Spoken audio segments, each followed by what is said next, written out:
Yesterday, the president signed an executive order regarding policing in America. And so we're going to look at that today, obviously. I also had a couple thoughts on Black Lives Matter.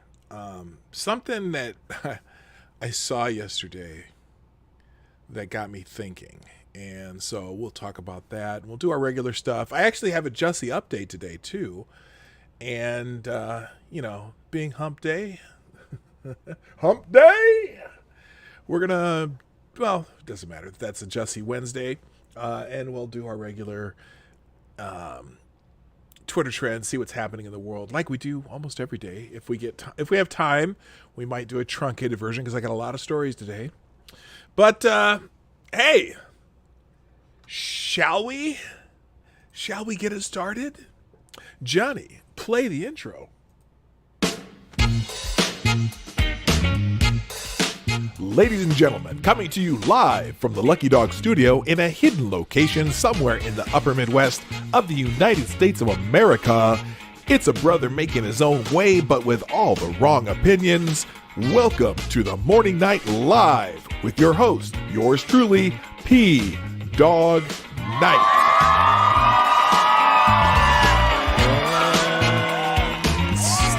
The music. Good morning, everybody. Welcome to the Morning Night Live. It is Wednesday, hump day, June 17th, 2020. I don't know why I did that.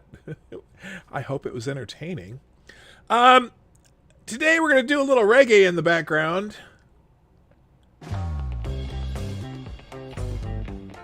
And got a lot of stories regarding the president's executive order yesterday, what some pundits or people out in the world thought about the executive order yesterday. Not that it really matters in some of these cases. In fact, in some of these cases, I can give a rat's ass what they think. But you know what? It's a start. Clearly, we need some reform. But we also, wouldn't hurt to have some people reform too. Wow, is that loud? Holy crap. Is that just me? Let's see a second. Hang on.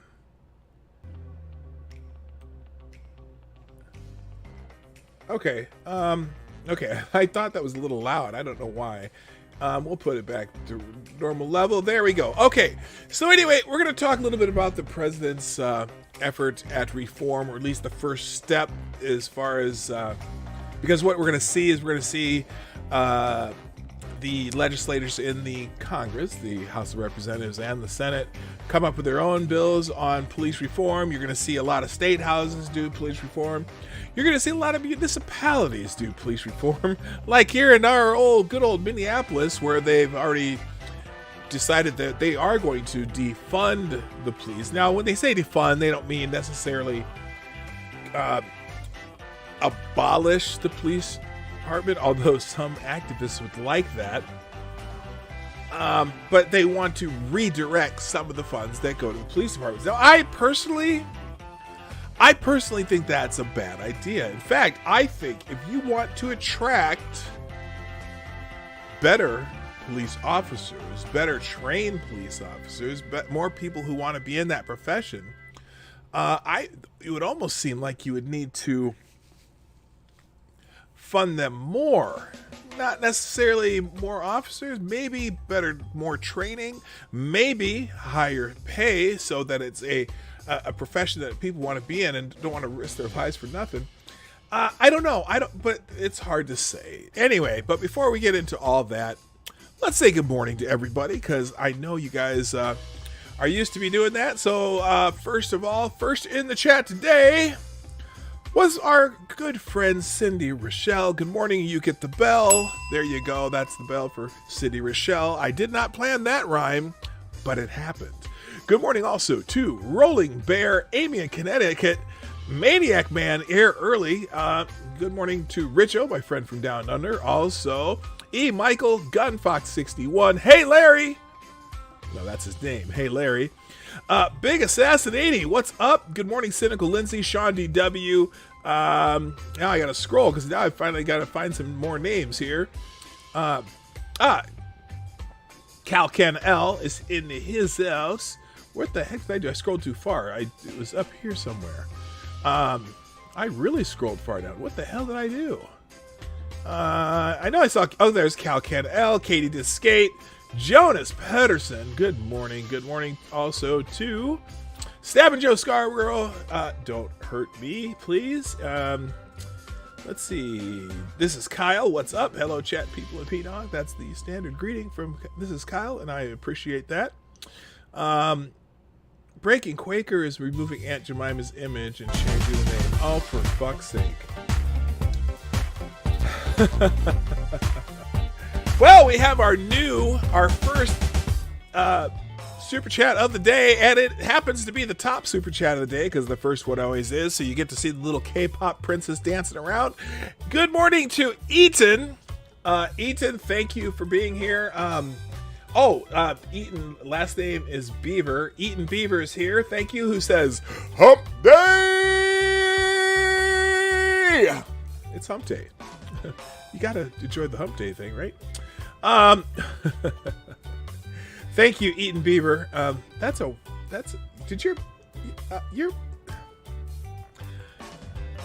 Did your mom approve that name when your parents were deciding what to name you? I'm just curious. Okay. Did I miss anybody? Avocados Diablo, Grilled Pirate Pete's here. And I think I hit everybody. I hope I didn't skip too many people. All right. So happy Hump Day. Also, news. I saw Gunfox mention this. The warlord in the city of Chaz, which has been renamed to Chop, apparently is handing out weapons. I think there were rumors that 1,000 Hell's Angels were planning on coming into Seattle and just taking care of the little Chaz or Chop problem. So maybe that's why the warlord is handing out weapons in Chop. I don't know what the hell to call it. Chaz is easier because everyone knows what Chaz is. Nobody gives a rat's butt about Chop. But anyway, let's see. Also, questions in the chat. Have you seen the Fucktard Squad is going after Aunt Jemima now? Yeah, you know what? It's funny because Aunt Jemima changed the image a long time ago. They changed it to a more hip-looking 80s black woman, kind of just Aunt Jemima, right? And because it used to be, Aunt Jemima used to have the kind of the mammy on it, and it had the, but anyway, these motherfuckers, you know what? I am a black man, if you hadn't noticed.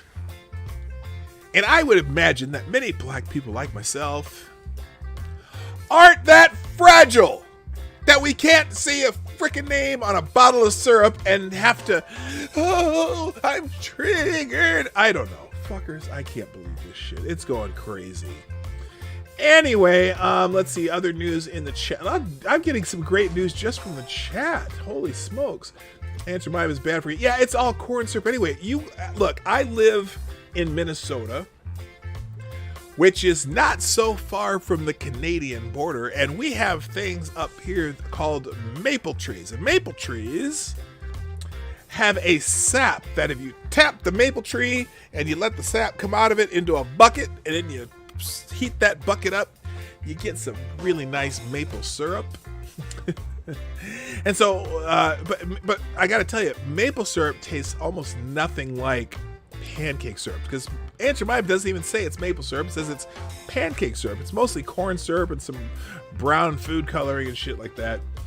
But it's not bad. But you come up here and you start eating some real maple syrup. And maple syrup it's funny. There are so many different varieties of maple syrup even. And there's, Canada's obviously famous for maple syrup. Also like Northeast, Vermont, New Hampshire, Maine, they do a lot of maple syrup up there. But a lot here in Minnesota, northern Wisconsin, there's a lot of maple syrup produced here. And there's several different varieties. It's kind of like, it's almost like different kinds of wine and things like that. And, you know, I don't know why I'm getting a big thing about maple syrup.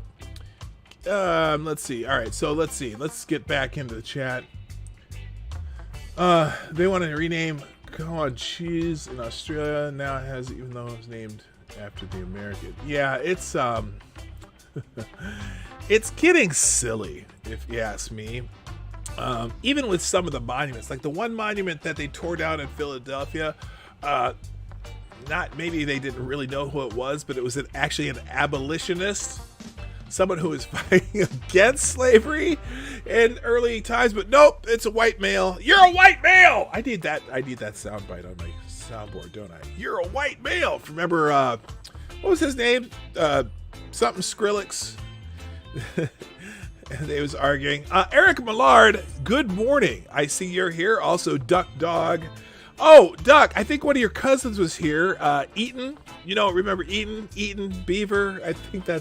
I'm pretty sure that's one of your cousins. Anyway, so let's get into it real quick. Before I do, I'll do the what do I call it? The shill. The shill right now. I'm going to shill. Please share the stream out in case people didn't get notifications. You can do that by hitting that little retweet when I tweeted on Twitter, or Minds or Gabs if you're not on Twitter. Also, if you like what we do today, hit the like button sometime during the show. I will remind you at the end. If you're watching on a replay, put a comment in the comment section. And if you'd like to do what Eaton Beaver did, the super chat line is open at pdognight.live right down here. It's in the chat. It's in fact, here it is. It's right here. It says in the Streamlabs here, share this stream with people you interact with. It takes just a few clicks, starting with the share arrow down below.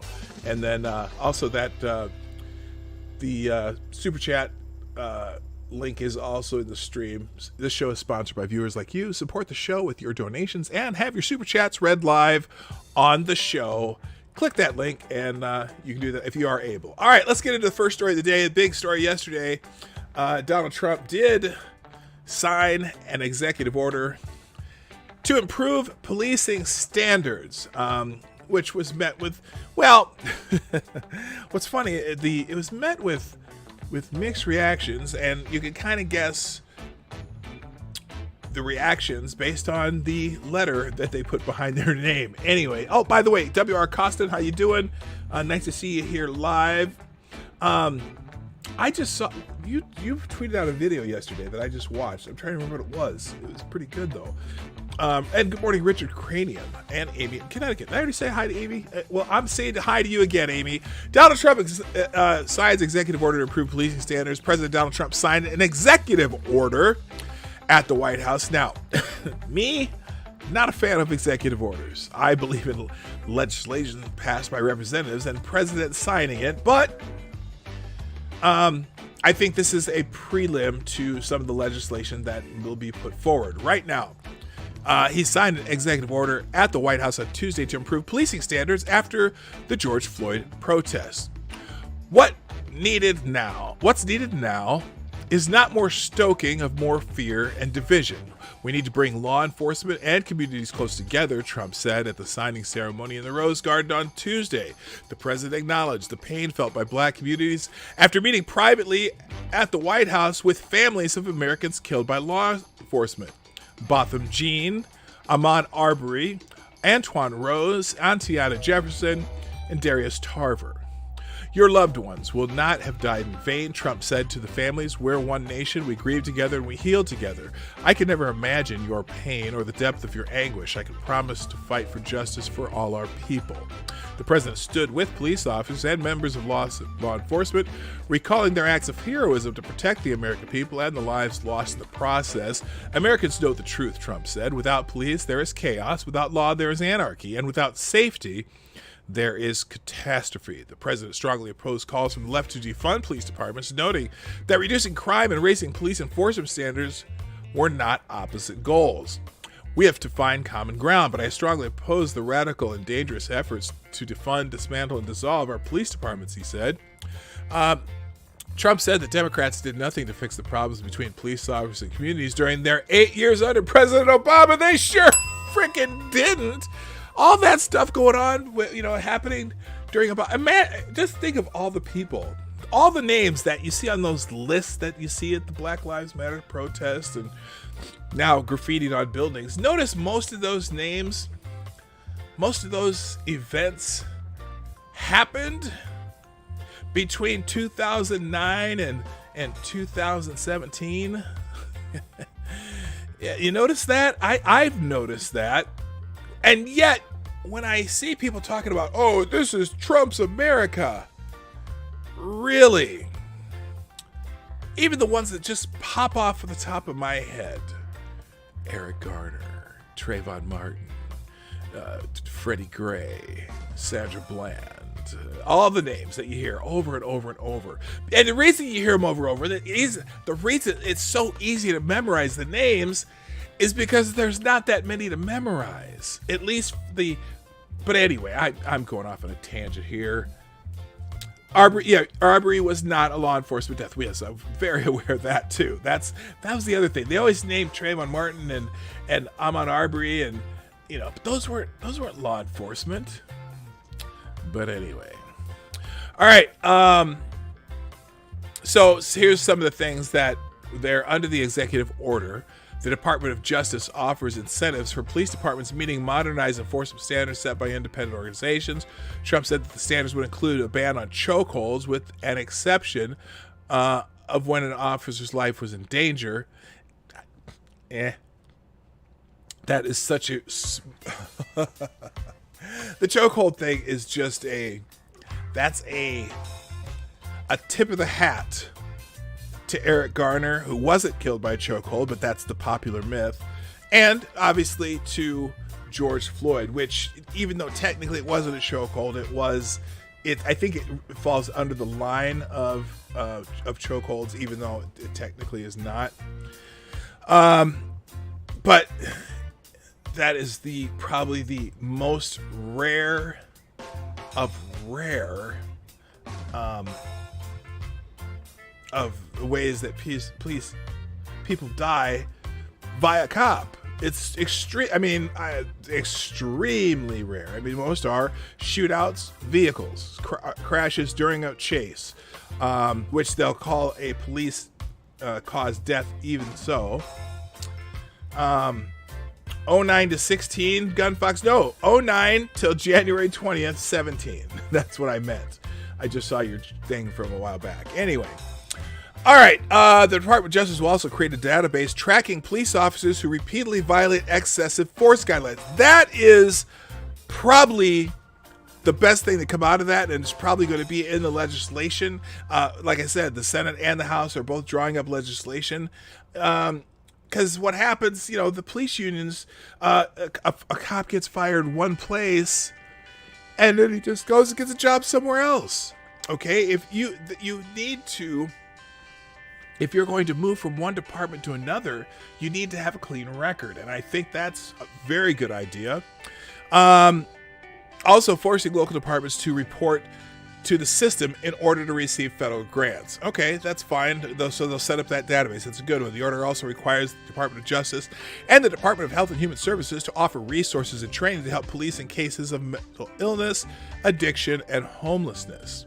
Trump maintained that only a few police officers in the country had real problems that he was trying to eliminate, countering the leftist narrative that police had become systemically racist. Well, yeah, it's funny because also the other thing people say too is when they start comparing, when you start comparing rates of crime based on race, whatever. Well, black people only are, disproportionately killed by police officers. Well, more white people are killed by police officers. Well, disproportionately black. We're only 13% of the population. Well, disproportionate compared to what? Compared to population or disproportionate to rates of crime? Forgot about that part, didn't you? Anyway, the order also, let's see, did that Trump maintain that only a few? Okay, we said that already. He also said there are very tiny, a very small percentage, but you have them and nobody wants to get rid of them more than the overwhelming number of really good and great police officers. Yeah, get rid of the bad cops and the police unions need to get on board too. Okay, the police union can't protect people who have misconduct on their record. That's where you get a Derek Chauvin who's had several complaints. Now, I'm learning though that some of the complaints of Derek Chauvin are mostly aggressive language, at least. But yeah, they need to get their shit together. So, reactions. Well, Van Jones, who is he was in the Obama administration for a while, and he's leftist pundit now. He says it's a good thing. Van Jones praises Trump's executive order on police reform. Oh, is he getting dragged on the social internets, though? in the tubes, the inner tubes, and the Twitter bot machines, birds, whatever. Blue check marks are mad at Van Jones just for even saying that Trump does anything right. But anyway, CNN commentator Van Jones praised President Donald Trump's executive order on police reform Tuesday, calling it a good thing. The executive order is a good thing, Jones said, mainly because you saw the support of law enforcement there. That gives you a sense of where the bottom is, where the floor is for reform, and that floor is higher than it has been. There is movement in the direction of a database for bad cops. Yes, that's the one thing that I think is a really good idea. Let's see. Oh, did Hammer show up? MC, what's up? Hammer time. MC's in the house. Thank you. Okay. We've never had a federal database for bad cops. That's why these cops go all over the place doing bad stuff. The president signed an executive order Tuesday, which directs Attorney General Bill Barr to end grants to local police departments that fail to comply with 2 of the 3 core components of the order. Components include creation of police certification programs in every police department in the U.S., a national database to track complaints about the use of force, and financial incentives to have mental health experts accompany police officers on response to some nonviolent calls. So there you go. Let's see. Here's Van Jones praising the president. We'll see how long this goes. If this is too long, well, let's see what he says. I want to give him if that stops doing this. If it, let me refresh this page real quick. Today, okay, come on, computer. And what's going on with my internet? So let's try this. Okay, here it comes. Wow, what's going on with my computer today? Sorry, gang. We might. Okay, here we go. Let's see if we can watch this.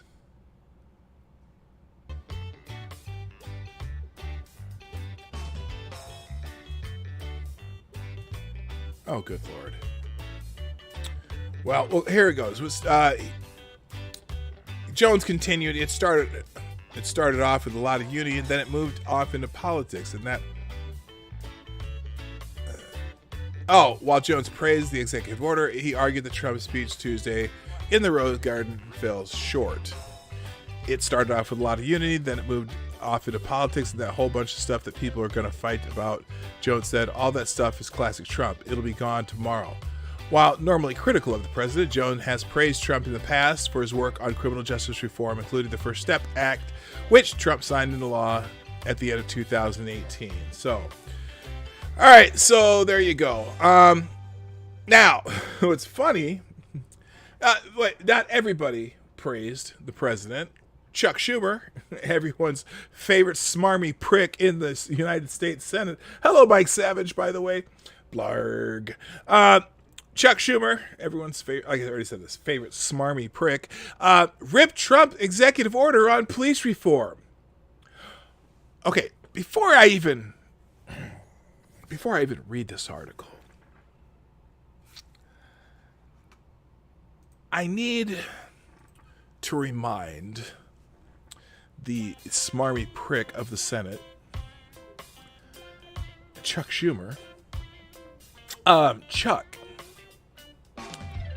police reform shouldn't have to be done by executive order from the president. However,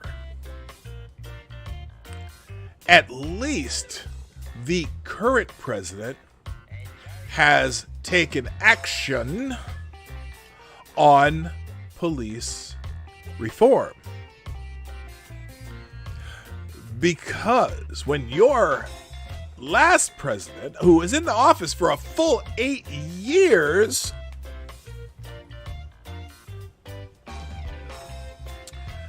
didn't seem to get any of this shit done, did he? Also, Chuck, the smarmy prick of the Senate, I'm pretty sure you've been in the Senate a while, at least 30 years. And there's been times during that 30 years when the Democrats held the House and the Senate and the presidency. In fact, a short, well, not 3.5 years ago because the Republicans held the Senate, but you've had plenty of time to do some of this police reform that the president seems to be falling short on, according to you. And legislation beats executive orders every time. So, smarmy prick of the Senate, get to work. Oh my God, put your knee on the neck of that like button. Sean, too soon. Too, holy shit. Too soon. Anyway, all right, back to the smarmy prick of the Senate, Chuck Schumer. On Tuesday, President Donald Trump signed an executive order on police reform in response to the tragic death of George Floyd while in the custody of a Minneapolis police officer. Oh my gosh. Did you hear that short paragraph I just read? The Daily Caller did something that I have been waiting to see if anyone would do. They managed to get through that sentence without mentioning George Floyd's race or the police officer's race. Amazing. I needed amazing, but I'll give it one of these instead. Way to go, Daily Caller.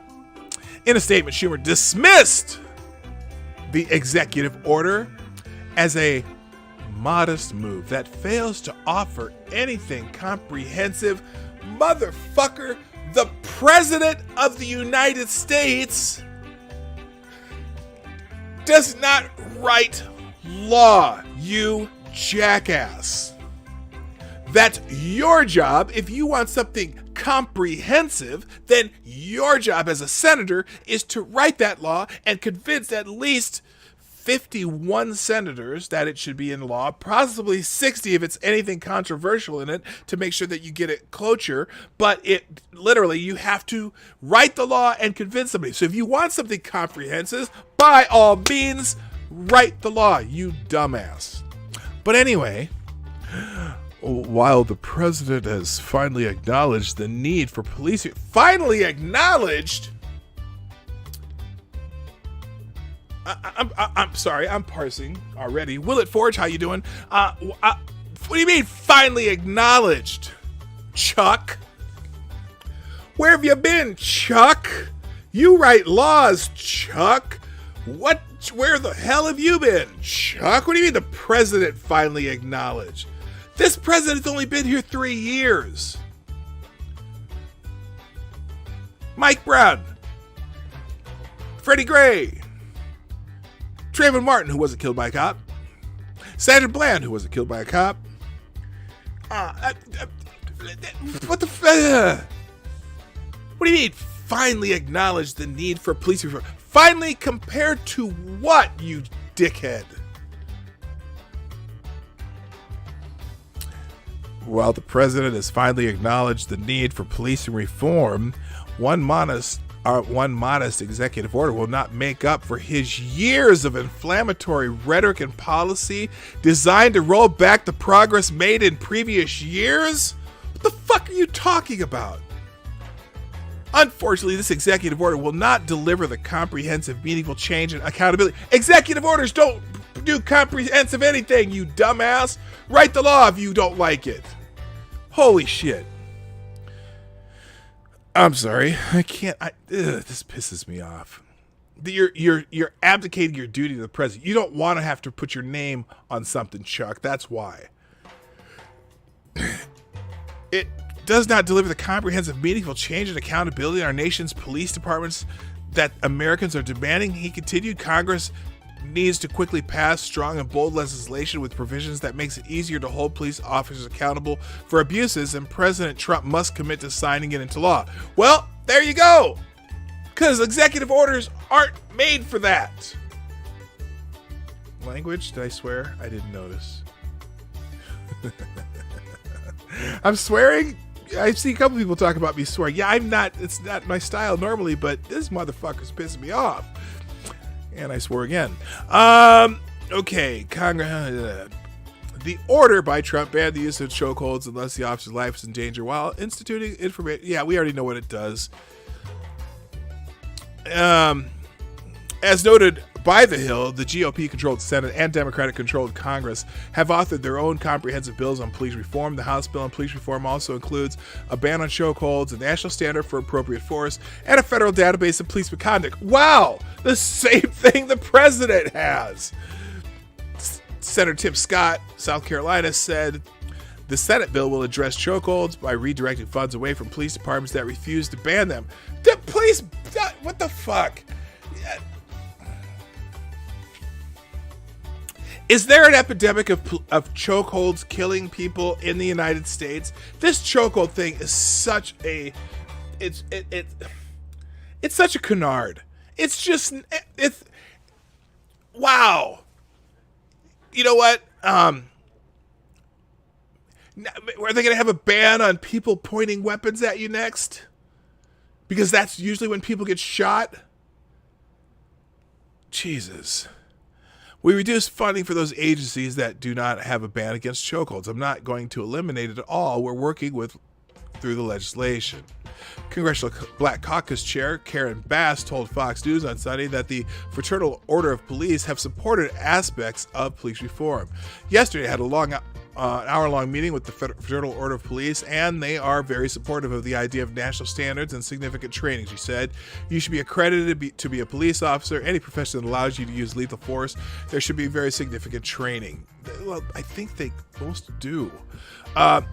When signing the executive order on Tuesday, Trump made it clear that he stands behind our dedicated law enforcement all the way, while emphasizing that the order will uphold clear and high policing standards, promote accountability in law enforcement, and help equip police officers for constructive community engagement. And then we already read the thing about him opposing the radical efforts to defund. So anyway, Chuck Schumer, get off your ass, write some legislation, or shut your smarmy pie hole. All right, now some other kind of related news. So, Ahmaud Arbery's mother seemed to be very impressed with the president, based on interviews. We'll see if the clip's here. If it's not, I have a clip saved. The mother of Ahmaud Arbery reportedly described President Donald Trump as very receiving and very compassionate during their White House meeting on Tuesday. Wanda Cooper Jones was one of several invited to meet with Trump before he signed an executive order dealing with the issue. Other attendees, including relatives of Botham Jean, a Texas man shot in his home by a police officer who lived in the same building, Tatiana Jefferson killed... Huh? Wait. Relative of Tatiana Jefferson, killed after police were called to her home, and of Antoine Rose, a teenager killed by a Pittsburgh police officer, the Atlanta Journal-Constitution reported. Arbery was shot and killed by two white men while jogging near Brunswick, Georgia in February. Though Arbery was not killed by police, the local prosecutor, who initially recommended no charges for alleged killers, recused himself from the case. Relying on the reporting from a colleague, Paulina Smolinski, CBS News White House journalist Finn Gomez tweeted that Cooper Jones described her meeting with the president it's very emotional. I think the president was very, well, you know what? Do they have the clip? I have the clip. Here, hang on. Here we go. Here is her description of meeting with President Trump. Very, very, very, very emotional throughout the whole conference. He was very compassionate. He showed major concerns for all families, not just one family, but for all families. I can say that President Trump was very receiving. He listened and he addressed each and every family accordingly. It was very, very emotional throughout the whole conference. Okay, so that's what Ahmaud Arbery's mother said. All right. Moving on. In in other news, oops, singing here. So, I talk a lot about grievance grifters on my show. Let's see. Thing about Trump. That's the thing with Trump. He might be a bit of a jackass, but if you're willing to work with him, he's receptive. Yeah. Oh, yeah. That's the thing.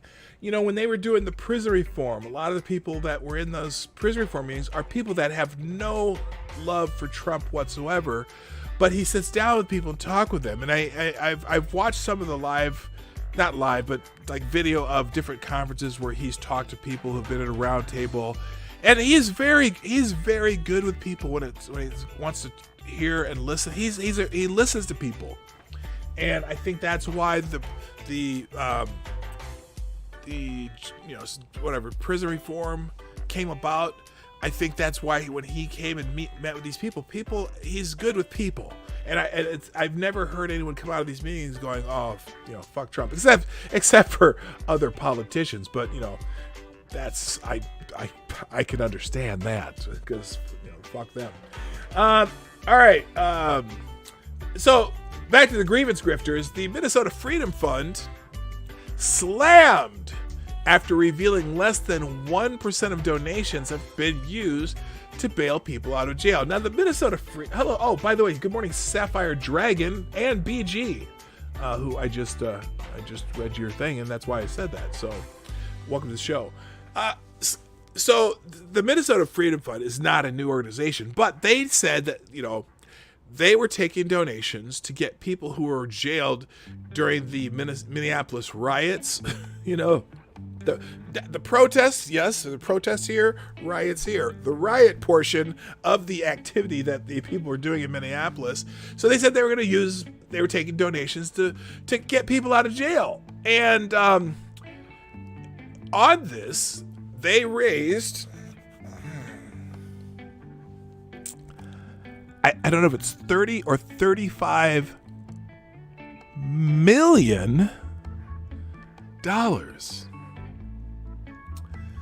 The Minnesota Freedom Fund received backlash Tuesday after admitting that only 200,000 of the more than 30 million raised by the organization has been used to bail out protesters. Hello, Evan S.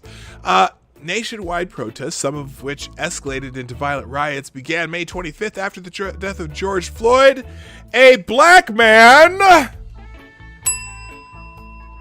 who died after a police officer kneeled on his neck for several minutes. As of June 8th, over 10,000 people had been arrested while protesting, according to The Guardian.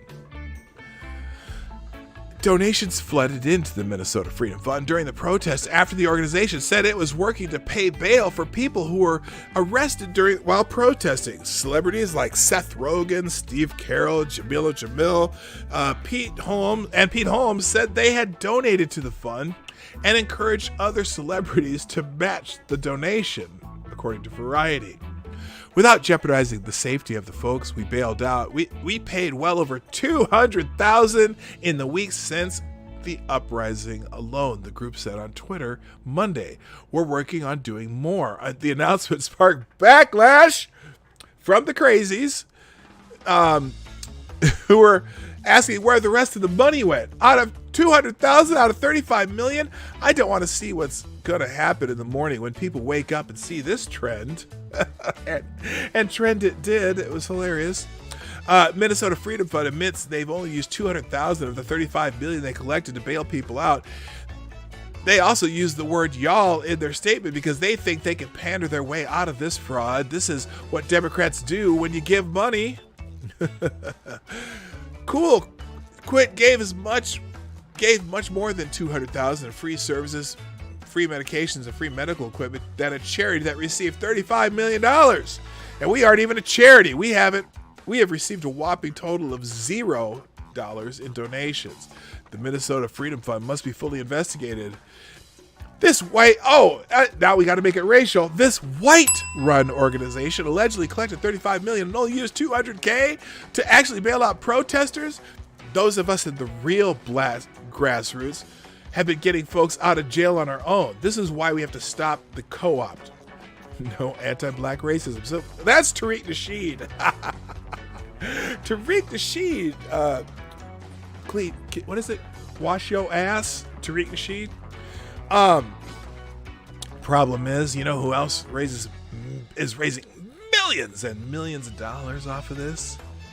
Black Lives Matter. And they're not necessarily spending all their money on this either. In fact, I'll get into that in a second about the other rally in New York.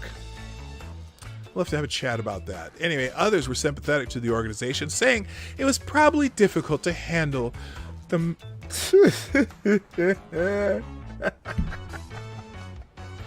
I'm sorry, I'm choking on this sentence. I'm going to try this again. I'm going to try to do it a little more dramatically. Others were sympathetic to the organization, saying that it was probably difficult to handle the massive influx of donations. Yeah, it's just terrible. It's just so difficult. Y'all give the Minnesota Freedom Fund a break. They're a local organization used to dealing with small sums of money, now trying to figure out how to deal with huge sums of money. Save your smoke for known grifters who've been stealing from people for 5 years or more. Oh, she's probably talking about Sean King, maybe? DeRay McKesson, Al Sharpton. Anyway, someone else here. I feel like everyone yelling at Minnesota Freedom Fund for only using $200K so far of the $35 million it raised doesn't understand how hard it is to efficiently spend, manage, and account for that kind of money when you're clearly not set up to work on that scale. Jesus Christ. I don't know who needs to hear this, but if you're a 501c3, you cannot just throw the money that was donated to you somewhere else without going through a number of hoops. Also, a lot of the pile-on against Minnesota Freedom Fund is coming from trolly far-right accounts. Yes, Republicans pounced, because it's funny. Minnesota Freedom Fund was a fairly small organization most of us never even heard of that was hit with $35 million basically over a week, and I think it's cool to call for transparency early, but I think we can put the pitchforks away for a few weeks. Well, here's the thing. Well, here. All protest-related bail so far has come our way has been paid, the organization said on Twitter. Support starts with legal representation, court fees, and transportation. That starts with $150,000. That can scale up as the project gets set up and costs start getting documented. We aren't going to leave folks hanging, just like we aren't going to stop paying bail. Well, here's the thing. In Minneapolis, they're going to let these people go. These people are never going to go to any kind of trial. I'm sorry. This is Minneapolis. It's not the mini apple for nothing. The politics are very much like New York City's. Super progressive. If our attorney general is fucking Keith Ellison, come on. This shit is going nowhere. Hello, Heroic Nico. Nice to see you. By the way, though, the Minnesota Freedom Fund, you know what they normally spend their money on? Helping illegal border crossers. That's what they do. They, oh my God. But that's what the organization was set up for, to help illegal aliens who are in danger of being deported. Holy shit. Anyway, we'll see. We shall see. Moving on. A man accused of burning down the Minneapolis police station was arrested. That's a good thing. Fox affiliate source says that 22-year-old Dylan Robinson has been arrested on Sunday for alleged burning of Minneapolis police station. Dylan Robinson was taken into custody. Is this an old story? No, it's not. I thought they... Oh, I saw it. That's because I saw it a couple days ago because I live here. Anyway. He was taken into custody by U.S. Marshals and the ATF in Breckenridge, Colorado, in the parking lot of a local recreation center. The Breckenridge Police Department said they did not know why Robinson was there or how long he had been in Colorado, probably getting ready to burn some other shit down. Robinson has been connected to the May 28th fire started during protests sparked by the alleged murder. Oh, that's the first time I've seen that. Is this an AP or what? This? Oh, it's because it's Breitbart. The alleged murder of George Floyd by Officer Derek Chauvin of the Minneapolis Police Department. The fire destroyed the 3rd Precinct building of the Minnesota MPD. Robinson is not the only arrest in connection with the fire. 23-year-old Brandon Michael Wolf has been charged with aiding and abetting arson in relation to the same fire. Wolf admitted of being inside the building, stealing property, and stoking the fire with a wooden barrel. Officers searched his residence and found a riot helmet, a 9mm pistol, police radio, and police issue overdose kit. And they've also offered a $70,000 reward for information on any other suspects related to the fire. So they're starting to round these jackasses up. Good thing. Democratic mayor who supports the protest dismayed when own house vandalized. I saw this story. I saw this on a different. What did I see this on? I think I might have bookmarked this one too. Let's see. It's in my bookmarks. No. Well, anyway, here we go. So, King 5 reports as Olympia Mayor Cheryl Selby is used to criticism. Why is it? Here, let's try this.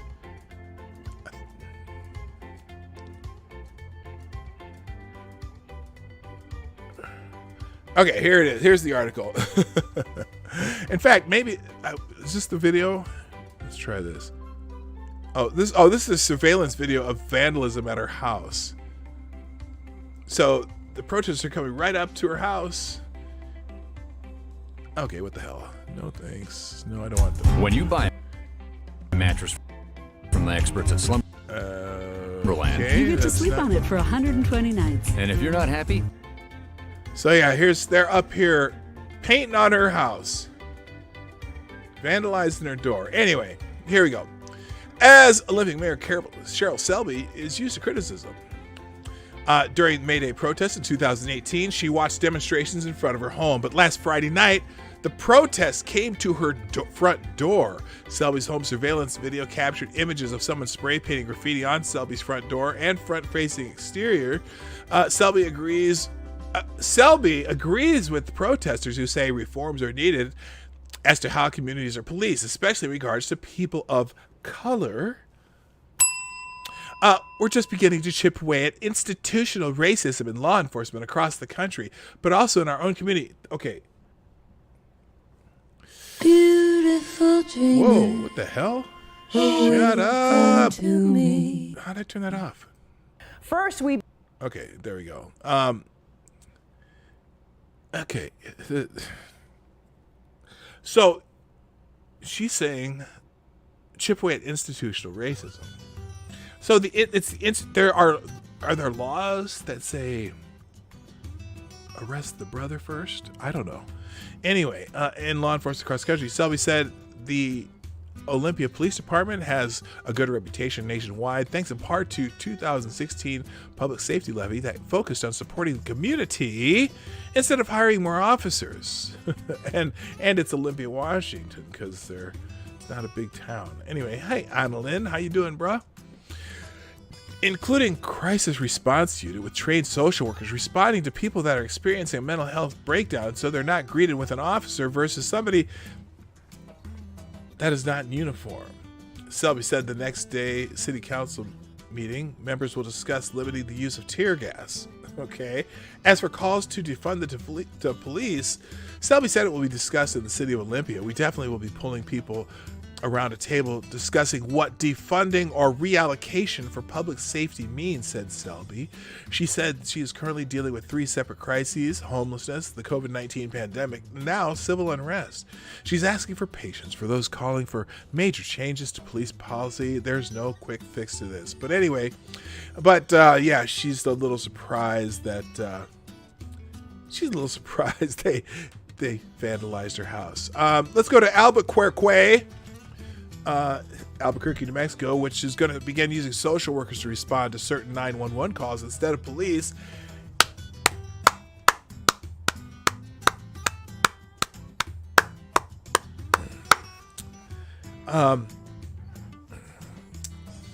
Monday, Democratic Albuquerque. I love saying that. I had a fraternity brother who was from Albuquerque, and we always said that he was from Albuquerque because he was a little quay. Anyway, we're announcing a first of its kind concept for our city, a civilian public safety branch. Hey, all right. What the fuck does that mean? According to the press release, Albuquerque community safety will include trained professionals such as social workers, housing and homelessness specialists, violence prevention and diversion program experts. The department will give 911 dispatch an option when a community safety response is more appropriate than a paramedic, firefighter, or armed police officer. The city will be working with community members, experts, and city councilors over the next 2 months to map out the details of the department, which will reallocate millions of dollars. These efforts will bolster expanded investments in violence intervention, diversion programs, and treatment initiatives. While many cities are now only waking up to these issues, Albuquerque is well into its police reform process, and we decided to tackle these tough questions head on when we took office. For years, we've heard, the public calling for our better solution for de-escalation and more officers for community policing. And we have been listening.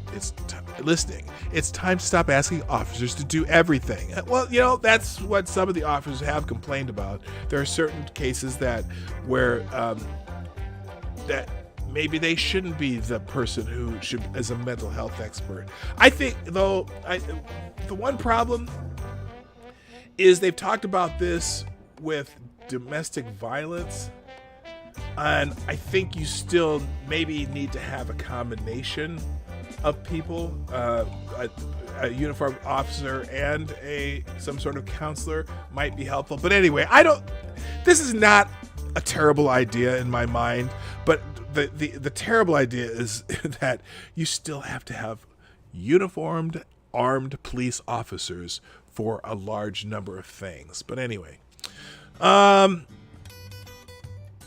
we're creating a third batch of first responders along with our police and fire departments to deliver civilian public health approach to public safety. Through the Albuquerque Community Safety Department, we're creating an innovative model that reflects our city's current situation. We want to send the right resource out to the right call, especially when where a social worker or a trained professional can connect with people with the services they need, instead of simply taking folks to jail or the hospital, which have been the only choices until now. Okay, whatever. Anyway, so let's see. He announced it here. How long is this video? This is only 2 minutes. Let's watch the mayor. It would be a first of its kind for Albuquerque in dealing with mental illness and other public health calls. A new force of unarmed civilian first responders that the mayor says he wants on the street. News 13's Chris McKee is live downtown to explain. The city wants to call this the Albuquerque Community Safety Department, and it is something that the mayor is likening to a new first responding agency. When you call 911 all across America, the response is fire or police or both. And we're adding a third response into that equation by developing a civilian, professionally trained approach, a public health approach really, to public safety.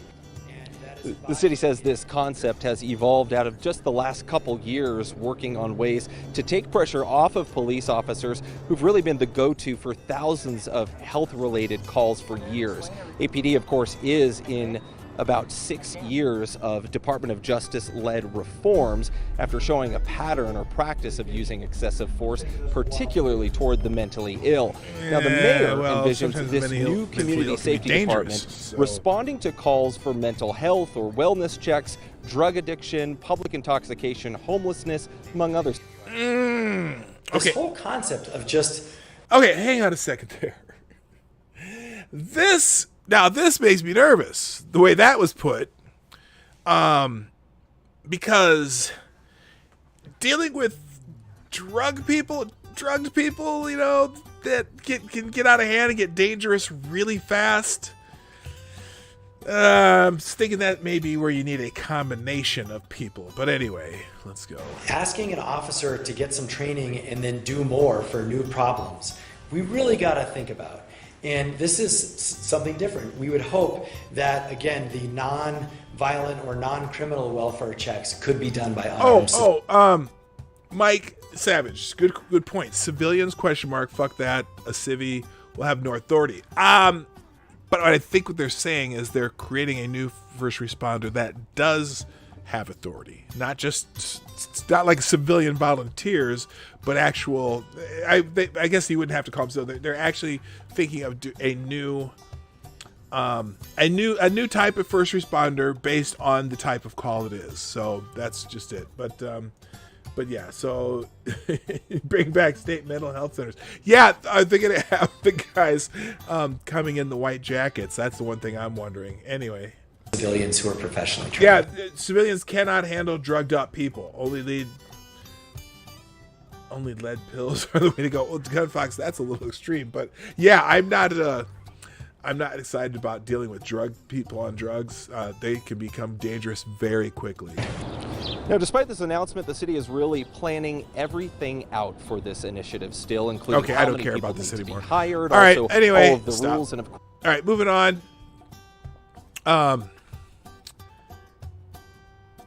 Now this is I just pulled this up because I thought this was interesting. So, flashback: free speech doesn't allow protesters to camp out for months. New York Supreme Court ruled in 2011. I think this is dealing with was this Occupy? Anyway, the New York Supreme Court ruled against Occupy Wall Street encampments in 2011, stating that free speech is not a justification to camp somewhere for months on end. Occupy Wall Street, a series of demonstrations protesting economic inequality, had its epicenter in privately owned Zuccotti Park in Manhattan. Protesters maintained the idea that their continued presence in the area was an expression of free speech, but top judges in the Empire State ruled it was permissible to remove them. The court is mindful of movements First Amendment rights of freedom of speech and peaceful assembly. However, even protected speech is not equally permissible in all places at all times, the court ruling said. The movements have not demonstrated that they have a First Amendment right to remain in Zuccotti Park. Neither have the applicants shown a right to a temporary restraining order that would restrict the city's enforcement of law so as to promote public health and safety. The NYPD raided the illicit compound in the middle of the night under the direction of Mayor Michael Bloomberg, recording over 200 arrests. Protesters were allowed to return to the park so long as they didn't erect dwellings, CBS reported. Similar sweeps are now conducted in Portland, Oregon, and Oakland, California encampments following the Empire State's initiative. The 2011 news report detailed Seattle's Capitol Hill organized protest, better known as CHOP.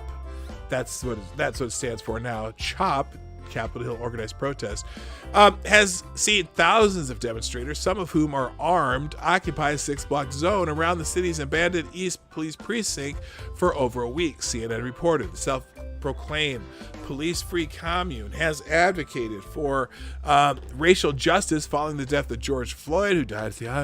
We know all about George Floyd. CHOP has expressed no interest in leaving the area, which includes numerous private businesses and housing communities. Instead, demonstrators have released a list of demands, including the abolition of the Seattle police force. Good luck! Good luck, dickheads. Anyway, a ban on youth jails and reparations for victims of police brutality, among others. Well, what if they deserve the police brutality? Not all police brutality is wrong. According to their publicized list on media, Seattle Democratic Mayor Jenny Durkan called for the encampment that bears resemblance to Occupy Wall Street a place for free speech. This is Mayor Jenny Durkan on Twitter. It's clear Donald Trump doesn't understand what's happening on 5 square blocks of our city. Cal Anderson and Capitol Hill has for decades been a place for free speech and community and self-expression. Way to go, Mayor Durkan. Okay, I'm going to Will Forge. I'm not sure how I see removing police from most of those situations, but I can definitely see adding social workers, especially with domestic violence, mental health. Yeah, there's some situations you can remove police, but I like I said, I can see them accompanied, an officer accompanied by a mental health professional or something like that. Emergency response does not take well to complex systems. You need cop, fireman, or a medic is about all it can handle. Wrap these guys up with medics, I guess. The white coats are coming. What about the rights of the folks who are fortunate to own homes in the chance? Yeah, they're having problems. The police that question. Amy, I'm reading Amy Connecticut's question here, but what about the rights of the folks who are unfortunate enough to own homes in the Chaz or the CHOP? Do they get a tax refund since they no longer get services? Yeah, they're not getting services. There have been police calls that people or even ambulance calls that have not been able to get in the Chaz or CHOP or whatever the fuck it is because of these assholes who've taken it over. It's pretty freaking stupid. All right. Let's see how much. Oh, I've already passed the top of the hour here. Just a reminder here. Let's just do one more show. If you haven't shared the stream out, please share it. Share it after the fact, even if you go back, if you see it in your list of things, share it out. Someone can watch the replay and maybe you'll get interested. And we'll get that 1,000 subscribers.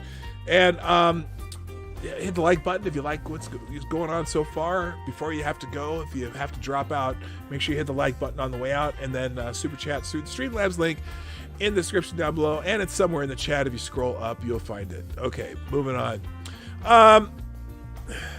Let's see here. Okay, this is who is this? Is this Daniel Horowitz, usually from Front Page, but he's at Conservative Review, wrote an interesting article here. Let's see if I can put it on the full screen here. Atlanta shooting exposes the lie of Black Lives Matter. BLM, blood libels matter. They matter because when a dangerous lie criminalizing all police and victimizing every black criminal is allowed to metastasize, it turns America into a violent, lawless nation, harming the very people that movement purports to champion.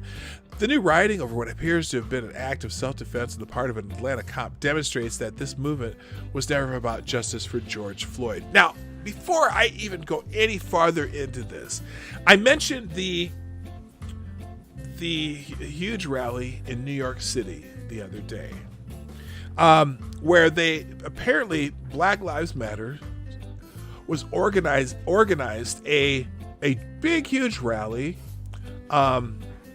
for black trans women, because they're saying that black trans women are being killed, and so that they had a big giant rally. There's thousands and thousands of people showed up. Now, this is fascinating to me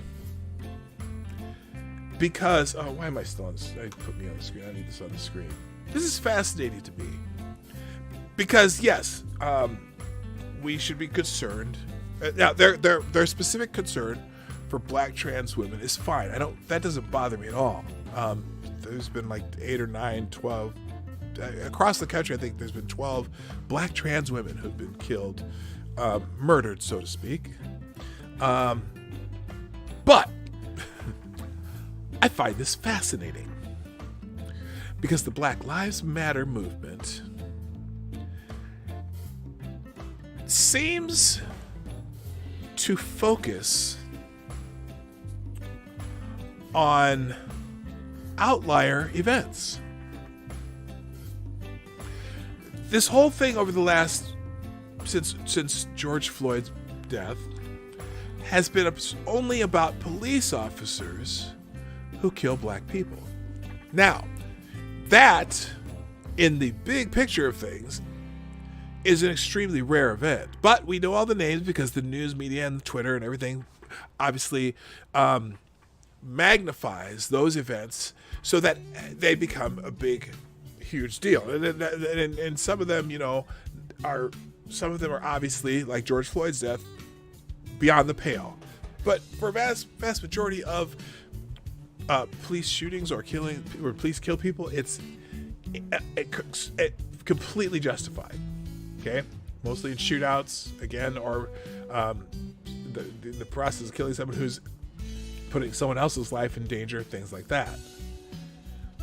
Now, and in the great giant scheme of things, a police killing somebody in the line of duty is extremely rare when you consider there were 10 million arrests for various crimes last year, 1,004 deaths, 350 million plus police interactions, and still only 1,004 deaths. So it's not a large percentage.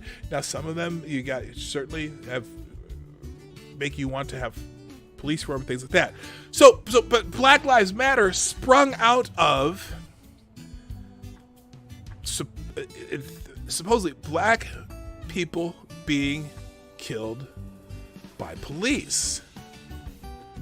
Now, I've said all along that why does Black Lives Matter have such a narrow focus? Considering that, in fact, I bet you would not be able to get an answer from any one of these people who put a black space on their Twitter profile or social media profiles, or put hashtag BLM in their profile. I bet if you ask them what is the leading cause of death of black men aged 15 to 45, I bet you they wouldn't know. But wait a minute. Black Lives Matter. Why don't you know what the leading cause of death of men aged 15 to 45 is? Well, they'd probably tell you, well, there's probably police killings, thousands and thousands of police killings. No, not even close. Police killings is extremely rare. Murder is the number one killer of black men. But those black lives don't matter unless they were killed by a cop or a white Hispanic in Florida. You get what I'm saying there. So when I saw this big giant rally that thousands and thousands of people came out from the Black Lives Matter organized rally for black trans women, I was thinking to myself, well, first of all, of all the cases that I've heard of black trans women being killed, first of all, not a single one of those was killed by a police officer. In fact, I think all but one were killed by a black man for reasons that had nothing to do with them being trans. In fact, at the time when I read this, there were 9 so far this year, and only one had a hint of being a hate crime. They were all disputes or things like that. In fact, one was killed by another trans woman, and they got an argument, and one killed the other. So I didn't understand. I don't understand. I didn't understand why thousands of people came out for that. None were police killings. Most were, and the dirty secret is most of them were killed by black men.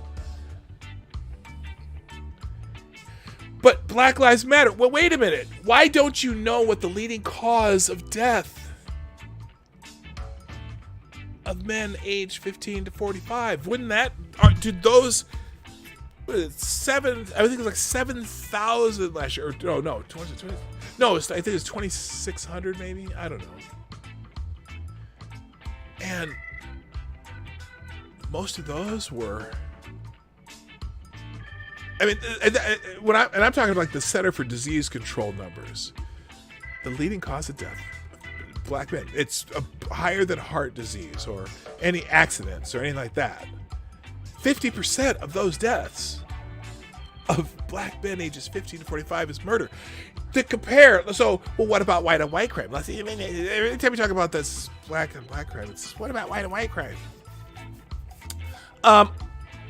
Only like, I think it's 7 point something, between 7 to 8% of the deaths of like white men ages 15 to 45, 7% are homicide. Because first of all, the people in those age groups don't die that often, but in accidents were number one, and some different diseases and ailments and things like that, and murder was way down the list for them, like, you know, 8th or 9th. Number one for black men. Imagine if it was 8 or 9% for black men. How, you know, what about those black lives? So that's where I get a problem. But anyway, let's get into horror with this article here, and then we're going to call it a day. Blood libels matter. They matter because when a dangerous lie criminalizing all police and victimizing every black criminal is allowed to metastasize, it turns America into a violent, lawless nation, harming the very people the movement purports to champion.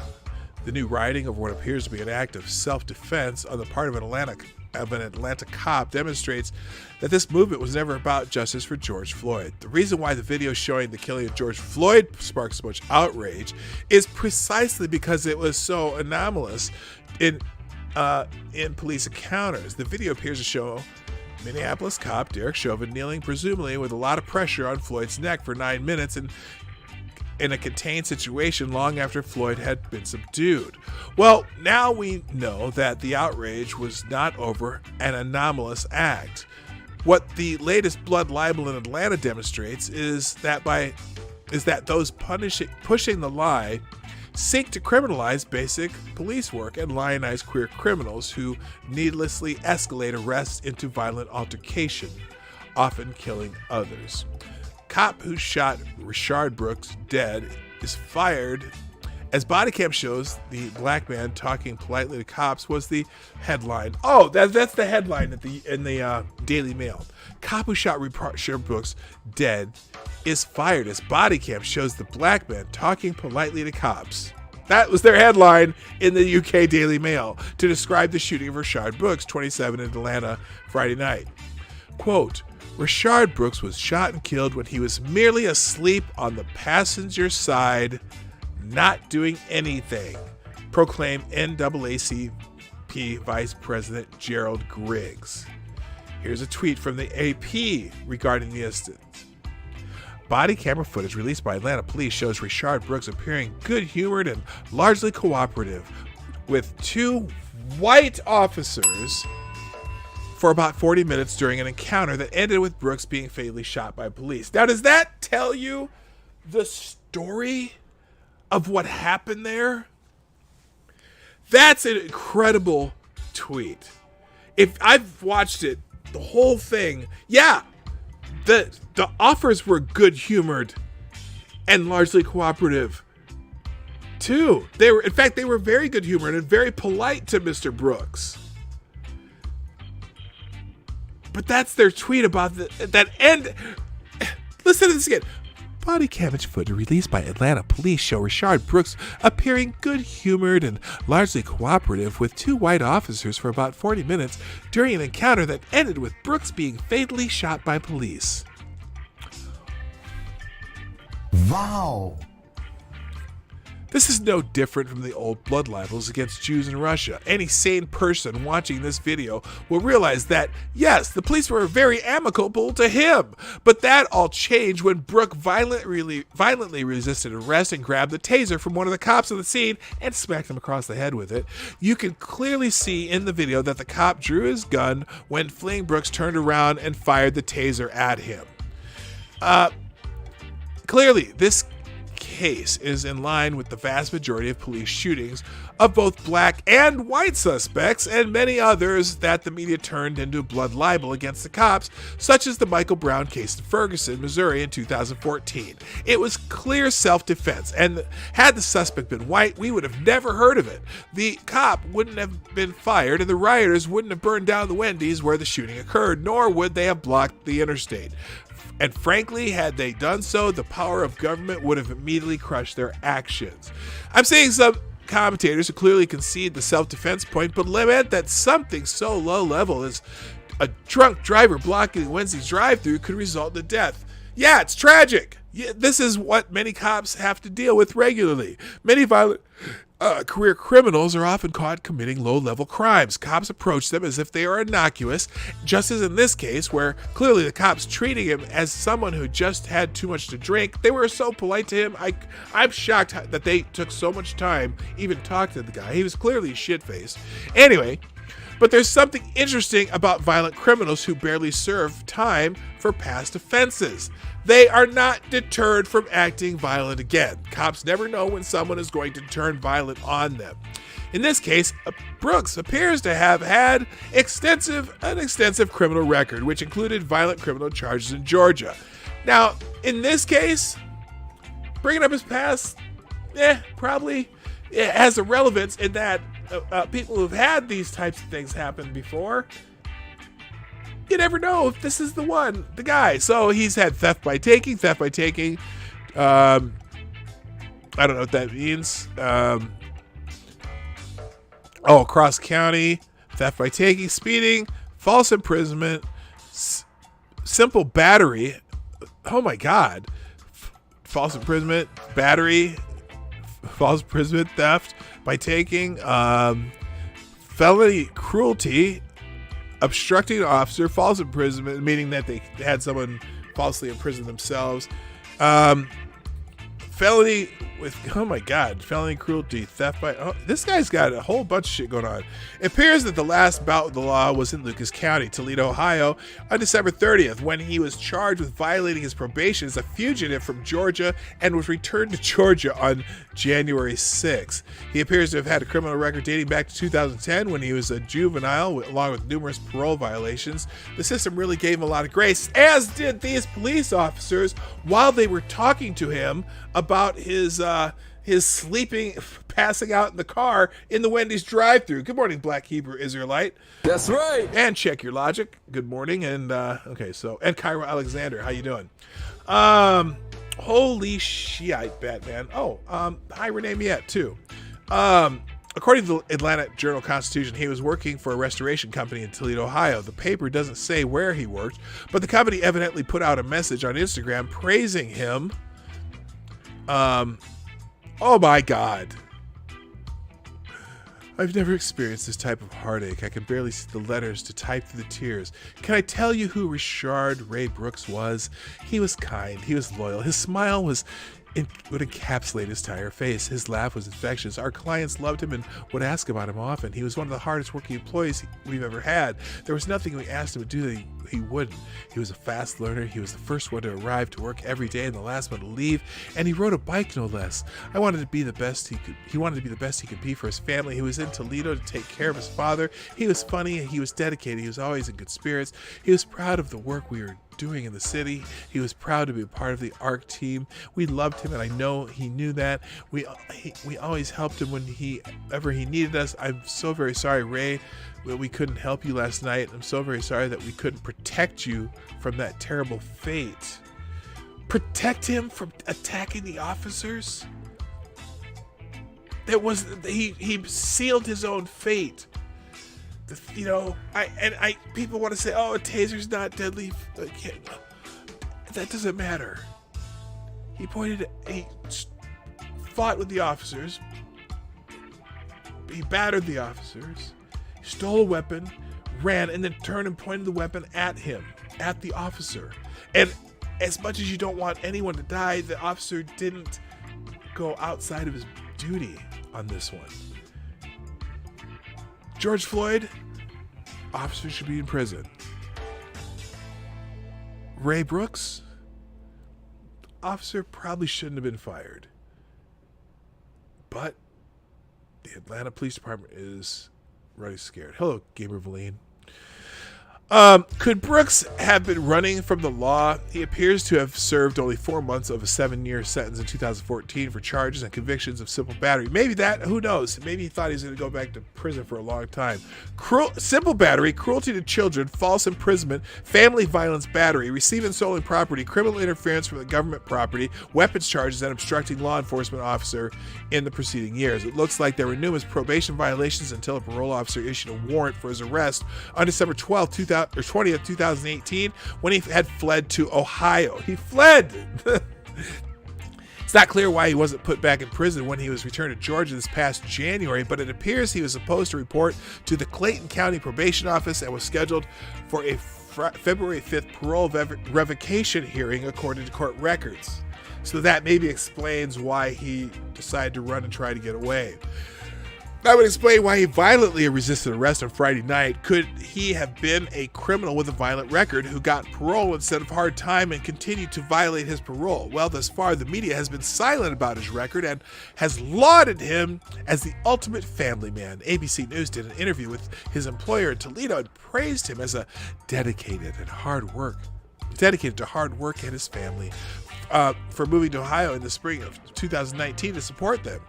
They failed to mention that he already had an arrest warrant in December 2018, and perhaps that's why he left the state.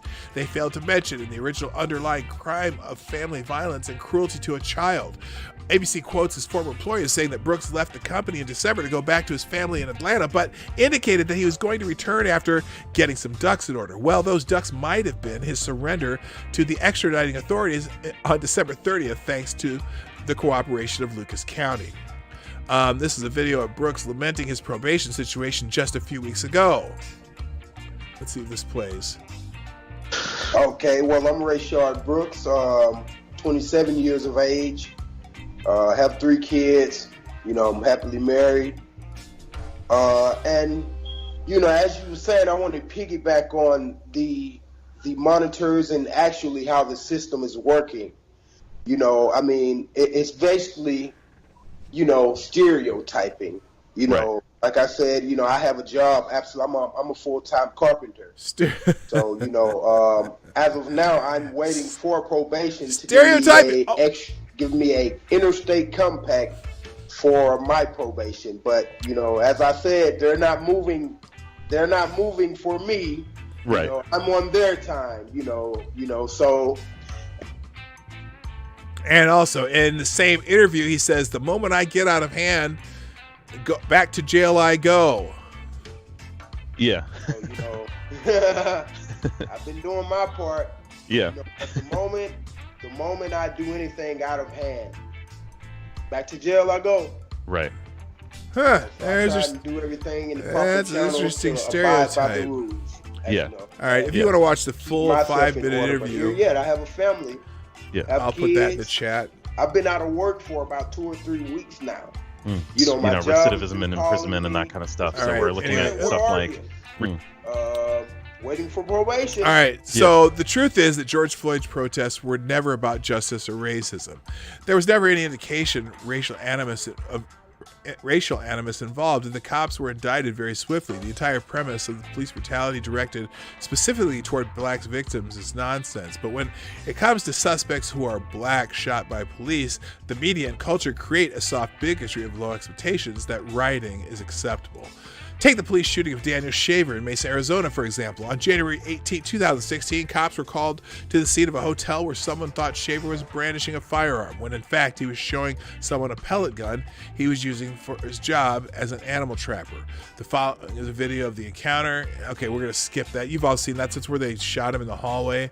The cop was acquitted on all charges by a jury. The cop was white and Shaver was white, so nobody rioted, and few people in the entire county even know who Daniel Shaver is. The bottom line is that among the nearly 1 million law enforcement officers, there will always be bad people who abuse the force of authority they are given. This is also true of the military. Those bad people tend to be brutal or overreact under stress, no matter the race of the individual they are confronting. As researchers from the University of Michigan and University of Maryland reported last year, we did not find evidence of anti-black or anti-Hispanic disparity in police use of force across all shootings, and if anything, found anti-white disparities when controlling for race-specific crime. We only hear the times police actually use force, usually in a justifiable manner with few exceptions. We never hear about the times they use underwhelming force and endanger their lives or the lives of others and allow dangerous criminals to get away. What people often forget is that cops' lethal force is a double-edged sword of use it or lose it. While a taser is not only always necessary deadly force, had the cop allowed Brooks to incapacitate him with a taser, Brooks could have then taken his gun. Remember Sergeant Michael Chesna, a Massachusetts cop who was incapacitated by a non-lethal rock thrown by a criminal who then grabbed the cop's gun and killed him. Yes, I'm sure you don't remember it because nobody rioted over it, because clearly cops have the right not to become another victim. This is not the true equality real justice warriors like Martin Luther King dreamed of. This is nothing but a blood libel against cops who encounter black criminals and will ensure that they don't respond to calls from black victims in the future. This cop clearly had no interest in being at that location late that night, but he was called there by a witness because the drive-thru was being blocked. Much more of this, and cops will just sit back and let violence play out amongst citizens. To the political agitators, however, it's not about black lives, but blue votes and green dollars going into their coffers from giant corporations. For us, it's the blood libels that matter. Gauging by the Baltimore Freddie Gray effect, the phenomenon of deterring cops and emboldening criminals, now going national, countless thousands of African Americans will become the victims of homicides and other crimes. Yep. There you go. So, let's do this. Oh, hit the main there first. We got a few minutes left. I'll go ahead and do. Let's just check out the. Let's check out if there's anything special on Twitter today. Before I do that, though, I do want to thank some people. Thank you to. Let's see, Tyler F., Chi-Town J, Maddie, Lindsay, Cindy Rochelle. Thank you all for tweeting out the show today, sharing this on Twitter, or anyone else who's sharing it on other social media. Also, Gamer Valine, thank you for the article. Who sent me an article right here. Florida man dies shortly after cops stun him with a taser. So don't tell me tasers can't be deadly force. Authorities say a Florida panhandle man died shortly after being stunned by a Tallahassee police officers. Police say officers responded to a call about a man behaving erratically outside an apartment complex Monday night. The officer reported finding 39-year-old Kevin Darius Campbell inside a woman's apartment. He had earlier been reported running up and down the steps in and out of his own apartment. The officers tried to detain Campbell, but police say the man struggled. Officers used the taser to subdue him. Police say Campbell was still struggling after being stunned, but he later became unresponsive. He was taken to a nearby hospital where he was pronounced dead. Officers involved in the incident have been placed on paid leave. So don't tell me a stun gun cannot kill you. It can. There you go. All right, real quick, let's take a quick trip down Twitter lane. I think Sports had COVID-19 updates. I'm not going to even read them today because we're short on time here. It's a thread, 3 articles. Oh, it is. Let me go back. I'm sorry. Thank you. Oh, it is a thread. Oh, here we go. Here's another one. We'll just finish with these today. We'll skip the Twitter trends today.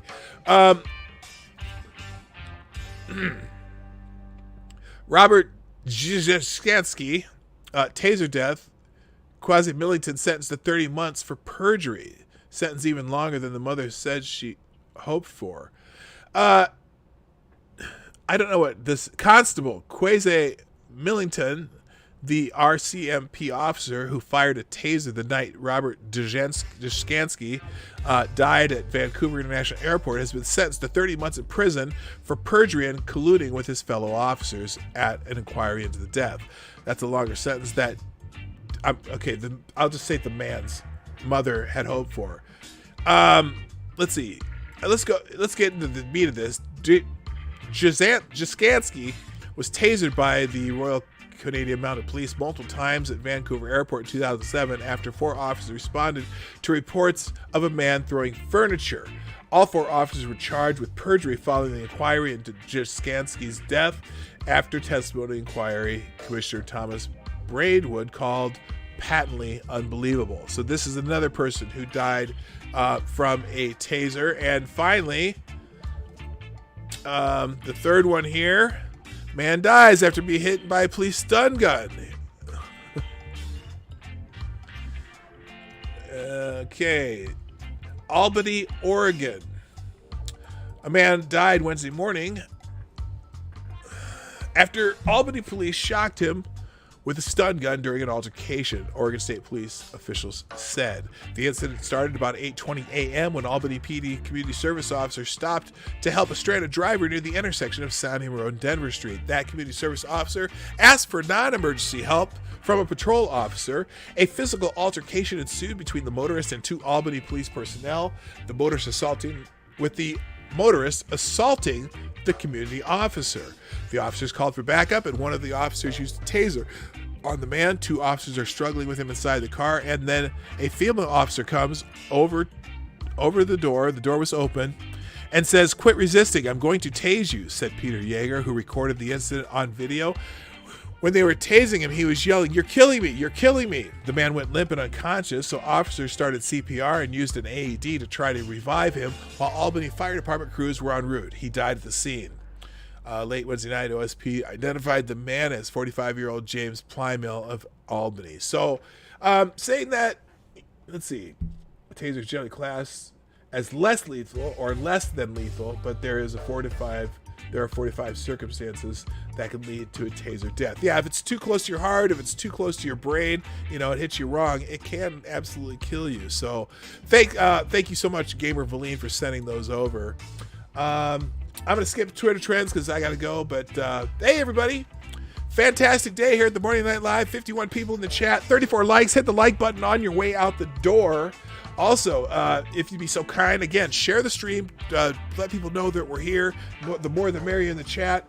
And then also, if you want to donate to the channel or do super chats in the future, you can do that in the Streamlabs link at the pdognight.live. That's the website. That's also where the Streamlabs donation link is, so you can find that there. Everybody, I just have had a lovely day today. I've enjoyed shooting the shit with you guys, and thank you so much for everyone in the chat. Thanks anyone who's out there lurking, hasn't, probably driving or working or something. I appreciate all of you too. Also, if you're not subscribed or know somebody who should be subscribed, let them know. Subscribe to the channel, but be sure to ring the bell so that you are getting notifications. Or you can follow me on Twitter. Mine's Gab, right down there. It's always right there. And I send out notifications of my own also. Grisella, oh, you're late, but hey, the show will still be here. You can watch the replay. Anyway, oh, and if you're watching my replay, leave a comment in the comment section. That's it for today, people. I gotta go. My name is P Dog Knight, and I am out of here. Oh, stop. Hang on. I'm sorry. I absolutely have to do one last story. That would be the JUSSIE update. There's that interview. Want to see the interview with the guy who died in Atlanta. Sorry, I forgot. I have a JUSSIE update. It's a short one. Apparently, Jussie Smollett was appealing his new indictment, trying to get and so he was trying to get a oh, thank you for subscribing, Grisella. He was trying to get his case thrown out on the grounds of double jeopardy, After new indictment, judge tosses out Jussie Smollett's double jeopardy claim. Ha ha ha. Ha ha ha. Cook County judge on Friday shot down actor Jussie Smollett's attempt to have the criminal charges against him dropped, telling the actor that the new charges against him do not violate his right against double jeopardy. Smollett's attorneys made the double jeopardy argument after a special prosecutor secured a 6-count indictment on charges alleging that he lied to police about a racist and anti-gay attack that police say he staged himself. The new case came months after the county state's attorney's office abruptly announced it was dropping charges against the actor, angering police and City Hall. The way Judge James Lynn saw it, the only way double jeopardy would apply is if Smollett was legally punished for what had happened to him since he was charged in connection with the January 2019 incident in downtown Chicago. The other part of that is he never went through a trial. If the charges are dropped, you were never charged. So there's no such thing as double jeopardy.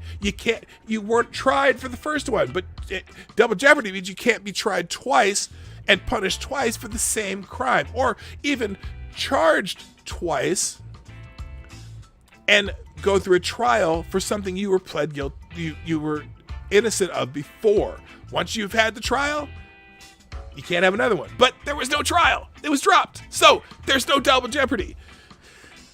That was the lawyer dog in me speaking. But Lynn determined that the deal in which state's attorney's office agreed to drop the charges without requiring Smollett to admit any wrongdoing, and Smollett agreed to forfeit his $10,000 bond, did not add up to a legal punishment.